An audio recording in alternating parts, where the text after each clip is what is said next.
Hey YouTube, it's Weird Paul. I know that a lot of people really enjoyed my video about the old 80s and 90s candy wrappers. So today, we're going to take a look at some 80s candy containers. Some of these were even sold in the 70s. One thing that we used to get were these plastic fruit shapes. They were filled with a fruit-flavored candy powder. They were made by a company called Tom Foods, and there were lots of flavors, including orange, banana, lime, lemon, and strawberry, and all the containers were shaped like the fruits. This one is in the shape of the grape candy, but for some reason it's red instead of purple. Most of the candy packaging that you'll see in this video was produced by two of the most successful trading card companies of all time, Fleer and Topps. Topps made this, the crunchy lunch candy. It came in a little colored lunchbox. It was available in a variety of colors, and the candy inside was shaped like food: bread, soda, pie, a hot dog, and others.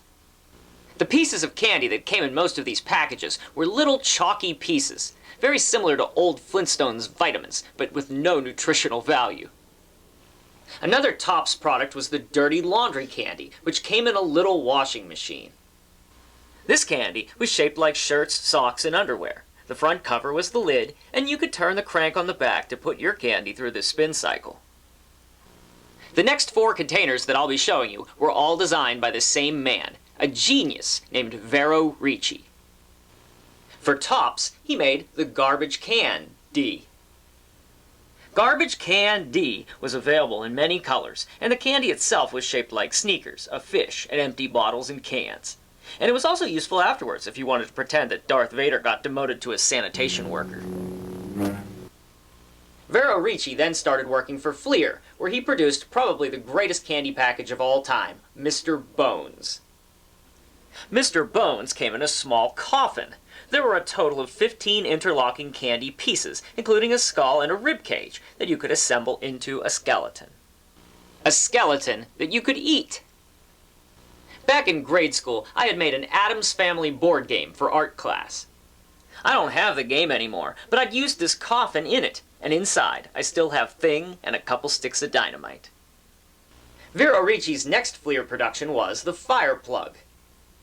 This fire hydrant was filled with candy dogs, and was as usual available in many colors.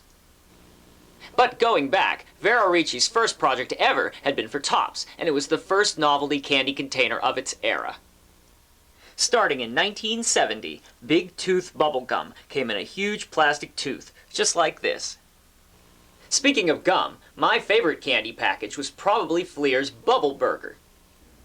Bubble Burger was packaged like a Big Mac in a container like this. It was 3 juicy layers of gum that looked exactly like a hamburger. While we're talking about gum, I'd like to mention one of my favorite candy-coated gums, Beachies. Beachies had been made since 1933 by the Beechnut Company. It's still made today, but these are old boxes from the era when Lifesavers owned the company. I also wanted to show this tiny Crest candy corn box. Crest seems to have been a product line of Kroger grocery stores. The only reason I still have this box from the early 80s is that it's full of plastic charms I collected from boxes of candy cigarettes. They include a tank, a bag of money, the Liberty Bell, a grandfather clock, and a pool table.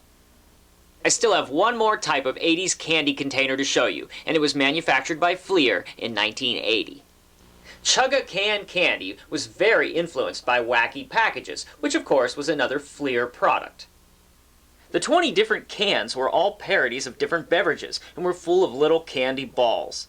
I have One Drink Will Split Your Pants, a parody of Schlitz beer, and Von Schultz Vault Liquid, brewed in Transylvania, also a parody of a Schlitz product. I can't even imagine a company today selling candy to kids in a miniature beer can. I hope that you enjoyed seeing the 80s candy containers today. If you did, don't forget to click on the like button down below. I'll see you soon with more memories. Thanks, YouTube.